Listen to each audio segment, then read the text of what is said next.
ఆకాశవాణి జాతీయ వార్తలు చదువుతున్నది డివి సత్యనారాయణ.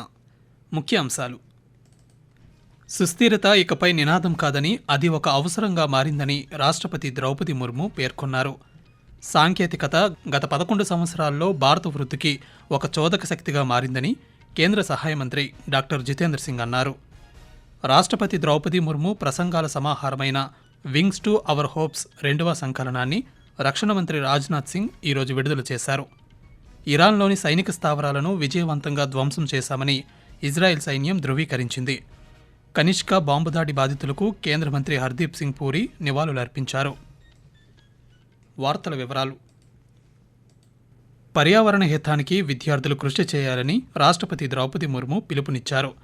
ఈరోజు న్యూఢిల్లీలో జరిగిన institute of cost accountants of India ICMAI 2025 స్నాతకోత్సవంలో రాష్ట్రపతి పాల్గొన్నారు.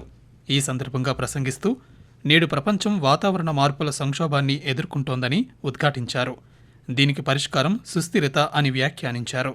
సుస్థిరత ఇకపై నినాదం కాదని, అది ఒక అవసరంగా మారిందని రాష్ట్రపతి పేర్కొన్నారు. విద్యార్థులు తమ నైపుణ్యాలతో భవిష్యత్తులో మార్పు తీసుకురాగలరని అభిప్రాయపడ్డారు.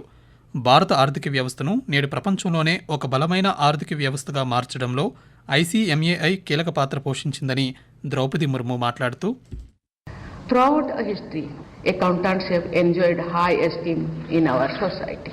This institute is the largest cost and management accounting body in the world, with about 1 lakh qualified CMAs and around 5 lakh students pursuing the CMA course. It has also been nurturing talent, producing cost accounting professionals who help businesses achieve cost competitiveness. రాష్ట్రపతి ద్రౌపది ముర్ము చేసిన ప్రసంగాల సమాహారమైన wings to our hopes 2వ సంకలనాన్ని రక్షణ మంత్రి రాజ్నాథ్ సింగ్ ఈరోజు విడుదల చేశారు. ఈ సంచికలో 2023 ఆగస్టు నుండి 2024 జూలై వరకు రాష్ట్రపతి చేసిన ప్రసంగాలను పొందుపరిచారు. న్యూఢిల్లీలో ఈరోజు జరిగిన ఈ కార్యక్రమానికి కేంద్ర సమాచార ప్రసార శాఖ మంత్రి అశ్విని వైష్ణవ్, ఆ శాఖ సహాయ మంత్రి డాక్టర్ ఎల్ మురుగన్ కూడా హాజరయ్యారు. ఈ సందర్భంగా రాజ్నాథ్ సింగ్ మాట్లాడుతూ, ఈ పుస్తకం వికసిత్ భారత్ లక్ష్యాలను సాధించే దిశగా పనిచేయడానికి ప్రజలను ప్రేరేపిస్తుందన్నారు. ఈ పుస్తకంలో నాగరికత నుండి సంస్కృతి వరకు, విద్య నుండి ఆరోగ్యం వరకు అనేక అంశాలు ఉన్నాయని చెప్పారు. ఇక అశ్విని వైష్ణవ్ మాట్లాడుతూ, ఈ పుస్తకం రాష్ట్రపతి ద్రౌపది ముర్ము సంక్షేమ ఆలోచనల గురించి రాబోయే తరాలకు అవగాహన కల్పిస్తుందన్నారు. రాష్ట్రపతి ప్రసంగాలలో పేదల అభ్యున్నతికి ఆమె చేసిన కృషిని ఈ సందర్భంగా ఆయన ప్రశంసిస్తూ, राष्ट्रपति जी ने जब राष्ट्र को अपने पहले संबोधन में जब अपना पहला संबोधन किया था तो एक प्रसिद्ध उड़िया भाषा के कवि है भीमो भोई, उनकी 2 पंक्तियां उन्होंने रखी थी, मैं वो वहां पे दोहराना चाहूंगा। मो जीवन पछे नर के पड़ी थाओ, जगत उद्धार हो। इसका मीनिंग है कि चाहे स्वयं का जीवन बलिदान कर दें, लेकिन राष्ट्र का उद्धार हो।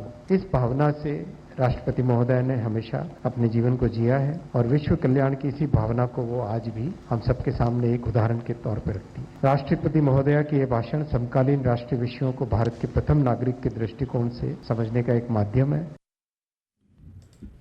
డాక్టర్ శ్యాంప్రసాద్ ముఖర్జీ వర్ధంతి సందర్భంగా ఈరోజు ప్రధానమంత్రి నరేంద్ర మోదీ ఆయనకు నివాళి అర్పించారు. దేశ సమగ్రతను చెక్కు చెదరకుండా ఉంచడానికి శ్యాంప్రసాద్ ముఖర్జీ అసమానమైన ధైర్యాన్ని ప్రదర్శించారని సామాజిక మాధ్యమం Xలో పేర్కొన్నారు. జాతి నిర్మాణానికి ఆయన చేసిన అమూల్యమైన కృషిని ఎల్లప్పుడూ భక్తితో స్మరించుకుంటామని తెలిపారు. ఇరాన్, ఇజ్రాయెల్ మధ్య క్షిపణి దాడులు కొనసాగుతున్నాయి. ఇరాన్ నుండి ప్రయోగించబడిన క్షిపణిని నిలువరించిన కొద్దిసేపటికే ఇరాన్పై అనేక వైమానిక దాడులు నిర్వహించామని ఇజ్రాయెల్ సైన్యం ధృవీకరించింది. ఇరాన్లోని కెర్మాన్షా ప్రావిన్స్లో సైనిక స్థావరాలను విజయవంతంగా ధ్వంసం చేశామని ఇజ్రాయెల్ సైన్యం పేర్కొంది. 15 యుద్ధ విమానాలు ఈ ఆపరేషన్లో పాల్గొన్నాయని వెల్లడించింది. ఇరాన్ సైతం ఇజ్రాయెల్లోకి క్షిపణులు, డ్రోన్లను పంపించి దాడులు చేస్తోంది. అనేక నగరాల్లో పేలుళ్ల శబ్దాలు కొనసాగుతున్నాయి. మరోవైపు ప్రపంచంలోని అత్యంత కీలకమైన చమురు, గ్యాస్ షిప్పింగ్ మార్గాల్లో ఒకటైన హార్ముజ్ జలసంధిని మూసివేయాలనే ప్రతిపాదనను ఇరాన్ పార్లమెంట్ ఏకగ్రీవంగా ఆమోదించింది. అయితే ఈ నిర్ణయానికి Iran supreme national security council తుది ఆమోదం తెలపాల్సి ఉంది. ఆకాశవాణి జాతీయ వార్తలు వింటున్నారు.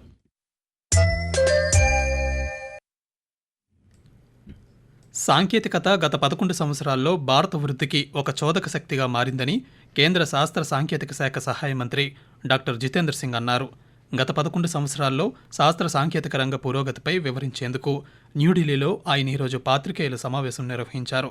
ఈ సందర్భంగా కేంద్ర సహాయ మంత్రి మాట్లాడుతూ 2014లో కేవలం 50 బయోటెక్ అంకుర సంస్థలు మాత్రమే భారత్లో ఉండేవని, అవి నేడు 10,000కు పెరిగాయని చెప్పారు. ప్రపంచంలోనే 10వ అతిపెద్ద ఆర్థిక వ్యవస్థ నుండి నేడు భారత్ 4వ స్థానానికి చేరుకుందని జితేంద్ర సింగ్ పేర్కొంటూ, The last 11 years turned technology as the engine of India growth story. And that's there for anyone to see with evidence.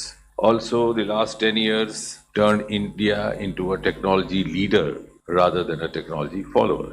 And thirdly, the last 10 years also saw India coming out with global best practices for others to follow instead of waiting to adopt the best practices developed by others. కేంద్ర హోంశాఖ మంత్రి అమిత్ షా రేపు ఉత్తరప్రదేశ్లోని వారణాసిలో జరిగే 25వ central zonal council సమావేశానికి అధ్యక్షత వహించనున్నారు. Central zonal కౌన్సిల్లో ఛత్తీస్గఢ్, మధ్యప్రదేశ్, ఉత్తరాఖండ్, ఉత్తరప్రదేశ్ రాష్ట్రాలు ఉన్నాయి. ఈ సమావేశంలో ఆయా రాష్ట్రాల ముఖ్యమంత్రులతో పాటు ప్రతి రాష్ట్రం నుండి 2 సీనియర్ మంత్రులు కూడా పాల్గొంటారు. కనిష్క బాంబు దాడి జరిగి నేటికి 40 సంవత్సరాలు పూర్తయిన సందర్భంగా భారత విదేశాంగ మంత్రి డాక్టర్ ఎస్ జయశంకర్ ఆ దాడిలో ప్రాణాలు కోల్పోయిన వారికి నివాళులు అర్పించారు. దీనిని అత్యంత దారుణమైన ఉగ్రవాద చర్యల్లో ఒకటిగా ఆయన అభివర్ణించారు.